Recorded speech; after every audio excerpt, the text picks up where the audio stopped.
Before we begin, viewer discretion is strongly advised.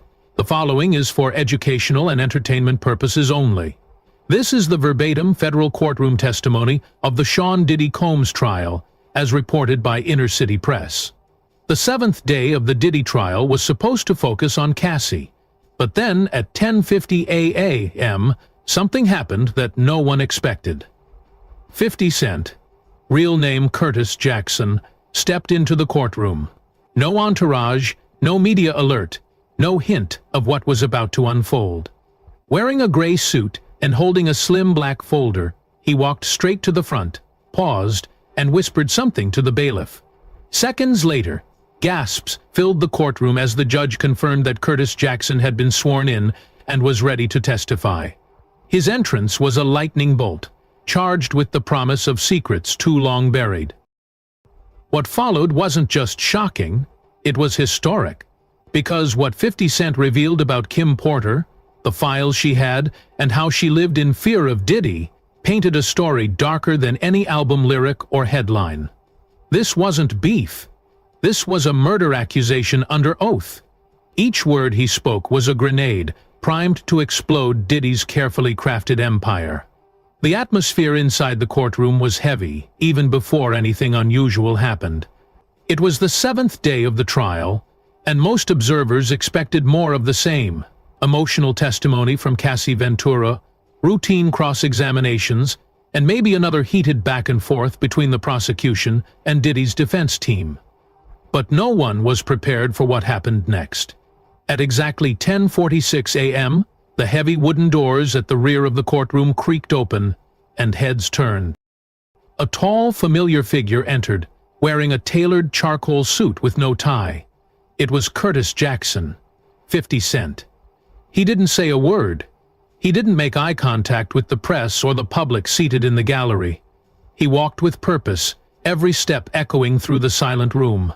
Gasps rose from the gallery. Even Cassie, who had maintained her composure through days of grueling testimony, visibly stiffened, her eyes locked on 50 Cent as he made his way toward the front. The air crackled with tension, as if the room sensed a reckoning unfolding. The bailiff looked toward the judge, who gave a single nod. The moment was sanctioned.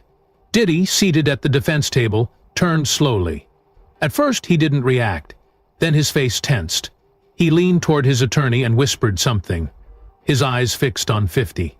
A flicker of fear crossed his face, quickly masked, but the jury saw it.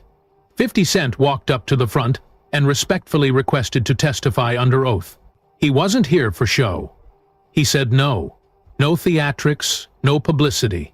He came to speak the truth. Judge Harmon, clearly intrigued and cautious, asked if he had submitted any evidence to support his testimony. 50 lifted a manila folder from under his arm. "Documents, screenshots, voiceover photographic proof," he said plainly. The folder was a weapon, loaded with truths Diddy thought untouchable. The judge reviewed the submission and, after a moment of silence, nodded. "You may proceed." Within seconds, every reporter in the room was tapping away. Text messages flew. Hashtags were created in real time. E-Testifor book began trending before he had even taken the witness stand. But inside the courtroom, it was pin-drop silent. The man known for his bravado, for his trolling, for his public beefs, looked different now. Focused, measured, dead serious. "I came here today not because I want to," he said, "but because someone who trusted me is gone. And I believe the truth needs to be told." His voice was a blade cutting through years of industry silence. 50 Cent's first words as he settled into the witness stand through the room. "Kim told me everything," he said. Their conversation started casually in 2017. Mutual friends, events, industry circles. "We weren't best friends," he clarified, "but we respected each other. We had private talks. I was one of the few people she felt she could confide in without judgment." He told the court that during those private moments, Kim Porter opened up about her fear. He said she used the exact words, "If something happens to me, it won't be an accident." The quote was a chilling prophecy, hanging heavy in the air. Then came the bombshell. 50 revealed that Kim had shown him screenshots of emails, backups of text messages, and a password-protected drive stored in an encrypted cloud folder. She let him hear voicemails. One in particular stood out. It was a message from an anonymous number, threatening her to stop digging for things that don't concern you. The threat was a shadow, proof of a predator's reach. According to 50, Kim believed Diddy was behind it. She didn't have proof of that specific call, he admitted. Then she knew how he operated. Then he dropped another shocker. Kim had been writing a memoir. She called it her redemption journal, he said. Not for fame, not for money, but so her kids would one day understand what she went through. The journal was her defiance, a mother's legacy against a mobile's control. But she was scared. According to 50, she told him Diddy had been following her movements. Her phones felt tapped. She noticed the same cars parked outside her house multiple days in a row. Security cameras inside her home would glitch without explanation. She said, "He's watching me. I can feel it." 50 recounted. He paused. The jury leaned in. Cassie closed her eyes briefly, as if absorbing the weight of it. She was scared of him, 50 said. Terrified, actually. And she had reason to be. Her fear was a cage built by surveillance and suspicion.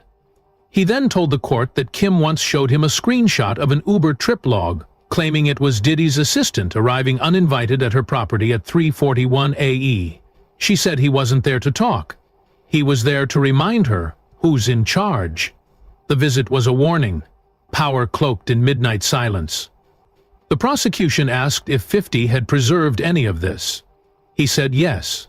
The judge allowed submission of 3 screens and a dated voicemail. "I'm not here for drama," he concluded. "I'm here because Kim knew she wouldn't get justice in life. Maybe now, in death, she finally can." His pledge was a vow, carrying Kim's voice into the courtroom. As the courtroom leaned further into the growing storm, 50 Cent opened his manila folder and retrieved a printed email.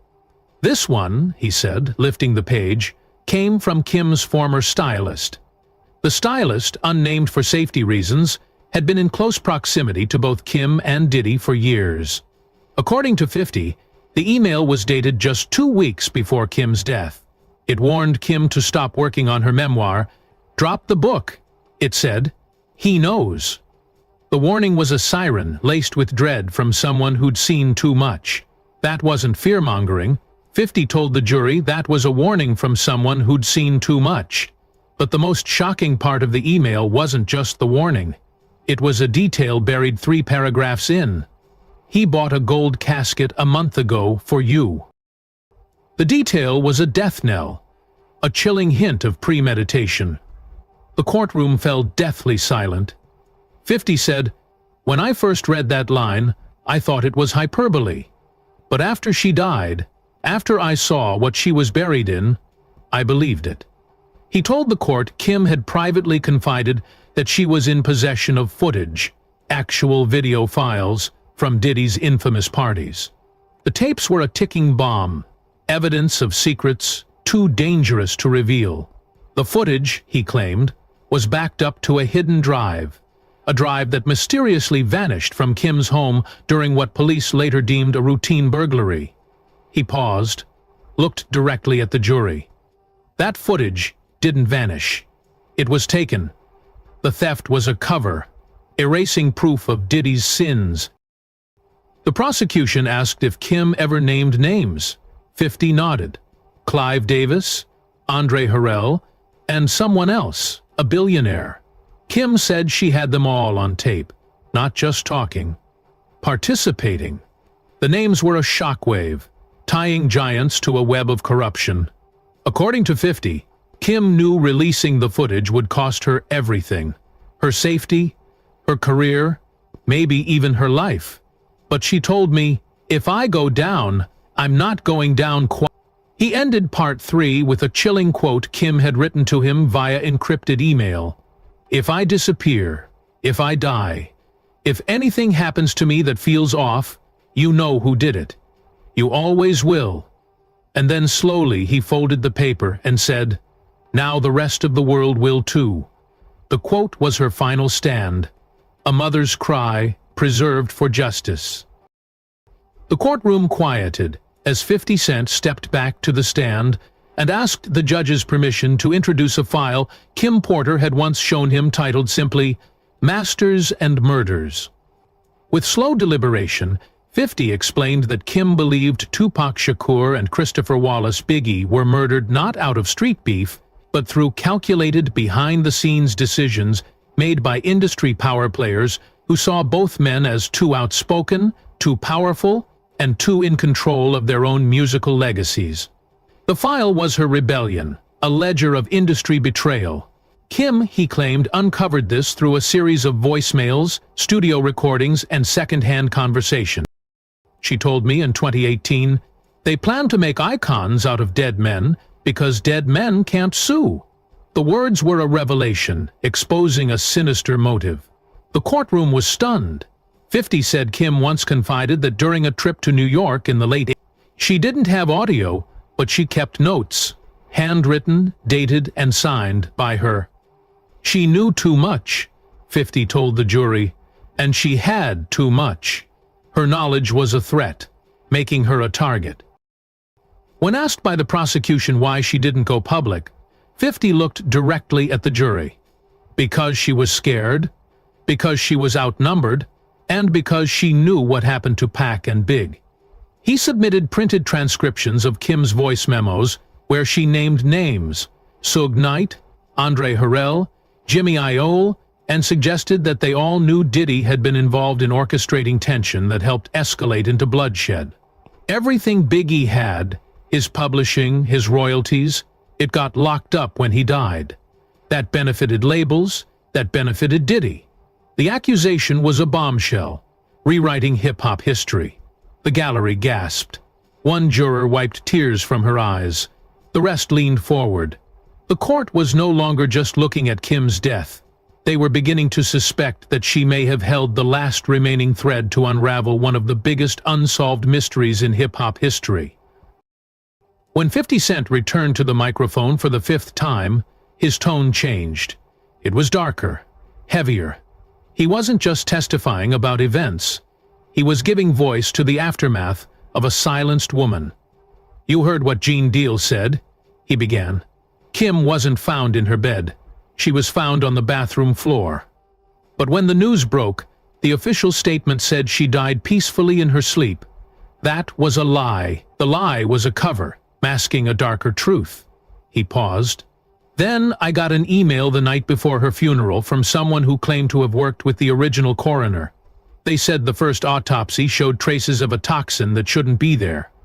They didn't say what it was, just that it was flagged and that the full report got sealed." The email was a whisper, hinting at murder. The judge allowed 50 to submit a printed copy of the email with names redacted. Attached to it was a statement from one of Kim's personal assistants. "She used to tell me, if I die suddenly, check the cameras. Check the vents." 50 also submitted photos of Kim's home being ransacked, allegedly taken the night of her death. 2 laptops missing, 1 backup drive gone, and a handwritten sticky note taped to a mirror to simply said, "Don't forget who you are." The note was her defiance, a final plea to be remembered. She had a book deal. It was done. Manuscript turned in. They were finalizing cover art.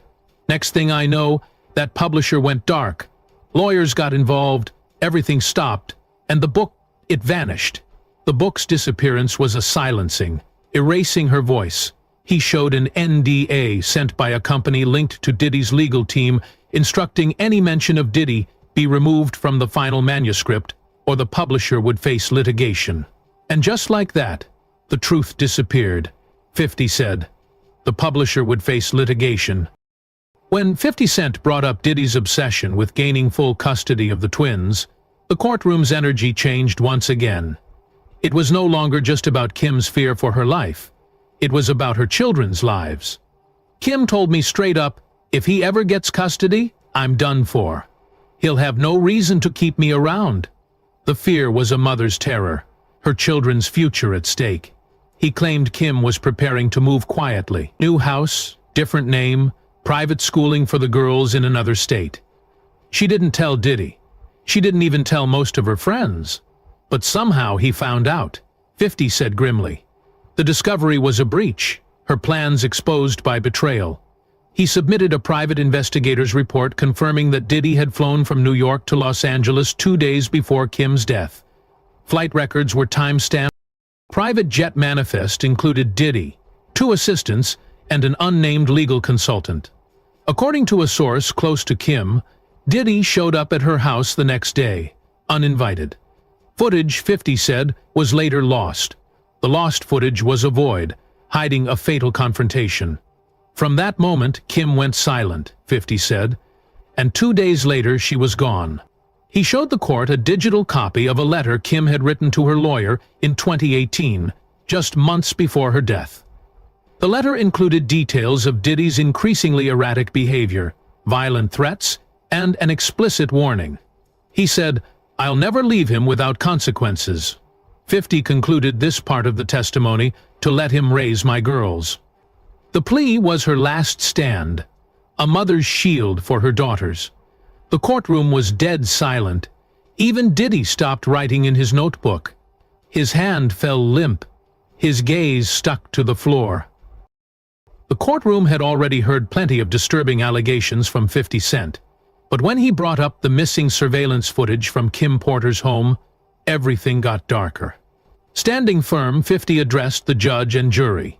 Kim had security cameras installed, not just outside, but inside, in the hallway, the bedrooms, even facing her front door.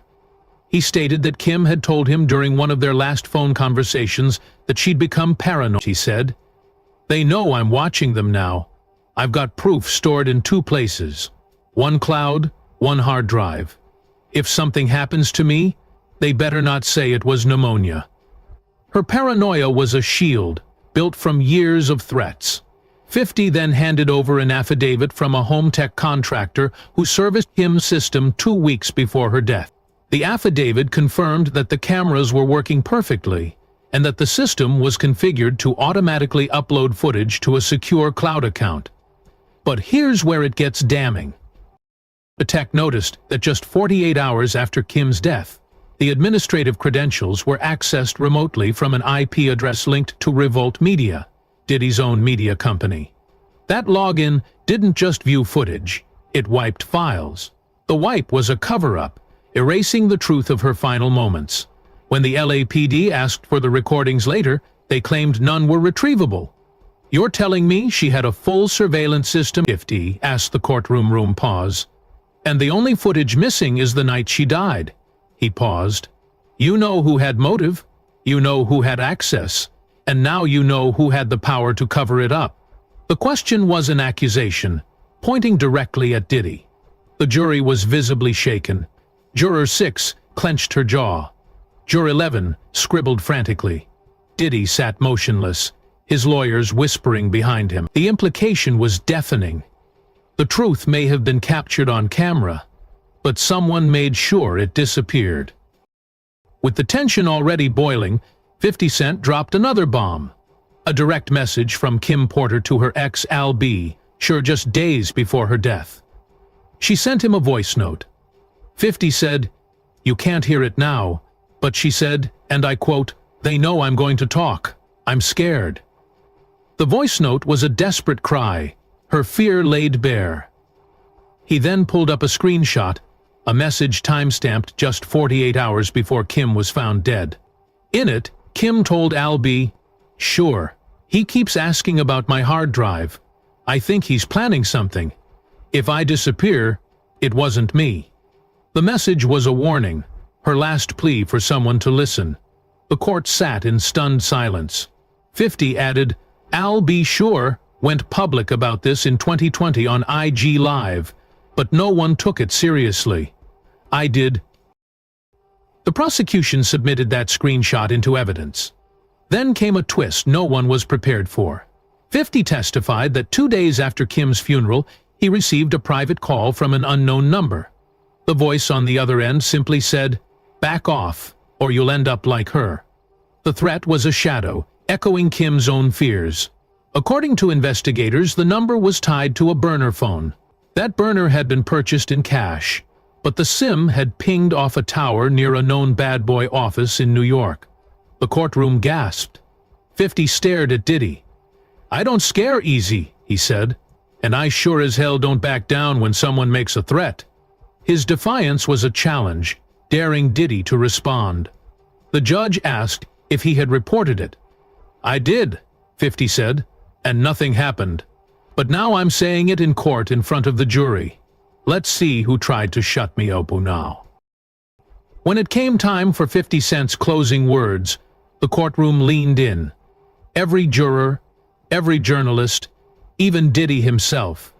50 took a deep breath and began slowly. "I'm not here because I need press. I'm not here for clout," he said, locking eyes with the jury. "I'm here because I owe it to Kim." He paced slowly as he spoke. Kim wasn't crazy. She wasn't reckless. She was a mother, a woman trying to protect her kids. She knew secrets. She knew things about Diddy that even his lawyers probably don't know. His words were a tribute, giving voice to a silenced woman. Then, with an unmistakable sharpness, he declared, "Diddy ain't just an abuser. He's not just controlling. It's dangerous.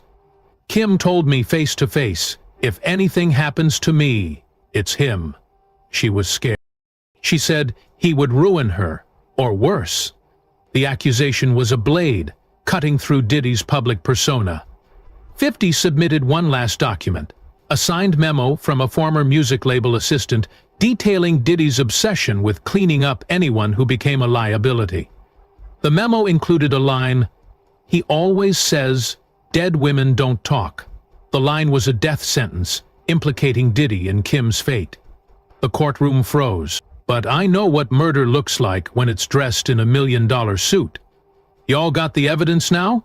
Do something with it." Then he turned to Diddy, walked past him slowly, stared him down. "You always thought I was playing chess?" he said, voice like gravel. "Turns out I was holding the checkmate." The stare was a verdict, delivered before the jury's decision. Diddy didn't blink, but his face was blank. Not smug, not angry, just blank. And the jury saw it. The courtroom was silent as 50 Cent stepped down. Every eye followed him as he walked past Diddy's table. Diddy didn't flinch, but the tension between them was nuclear. This wasn't a rap beef. This wasn't trolling. This was testimony, legal, under oath, and now part of the federal record. The testimony was a fire, burning away Diddy's untouchable myth. The judge called for a brief recess, but nobody moved. Reporters were too stunned to speak. Jurors sat gripping the edges of their seats, and the prosecution looked like they had just been handed the final nail for the coffin they'd been building all week. And in the corner, quietly, a clerk slid the last document into the evidence folder. The voicemail 50 Cent said Kim Porter sent just 1 week before her death. A voice barely above a whisper, recorded at 2:03 a.m., saying, "If they tell you I died of pneumonia, don't believe it. Check the cameras. Check the servers. If you're hearing this, he got to me." The voicemail was her ghost, speaking truth from beyond the grave. The courtroom would later learn this recording had been saved on a protected server. Not even Kim's family had known it existed, but 50 did. He had protected it, just like he'd promised her. Outside, the media had already gone into overdrive. Hashtags like just for Kim Porter and Diddy trial bombshell trended worldwide. News tickers ran headlines that hadn't been possible even days earlier. 50 Cent testifies, Diddy had Kim killed. Kim Porter predicted her own death and left behind proof. The headlines were a tidal wave, amplifying Kim's silenced voice, and revolt media, Diddy's once untouchable empire, began to bleed. Stockholders called for emergency audits. Sponsors suspended contracts. Even longtime allies quietly removed collaborations from their websites and platforms. It was the slow collapse of a giant, not from a scandal, but from the avalanche of truth. The collapse was justice, dismantling power brick by brick. Back in court, the jury sat in stunned silence. The case was no longer just about abuse. It was about erasure. A woman erased, a truth erased, and a media machine once bought and controlled, finally out of Diddy's reach. The silence was Kim's victory, her truth breaking free. The judge reconvened court and made it clear all evidence submitted today will move forward to the next phase of this trial. No delays will be granted. This testimony will not be stricken. And that was it. As Diddy sat there, chin low, shoulders heavy, he looked less like the mogul who built Bad Boy and more like the man Kim warned everyone about. For the first time in his career, he had no microphone, no audience cheering, and no control. Just silence. The kind that follows truth finally being heard. And in that silence, Kim's legacy stood tall, unyielding,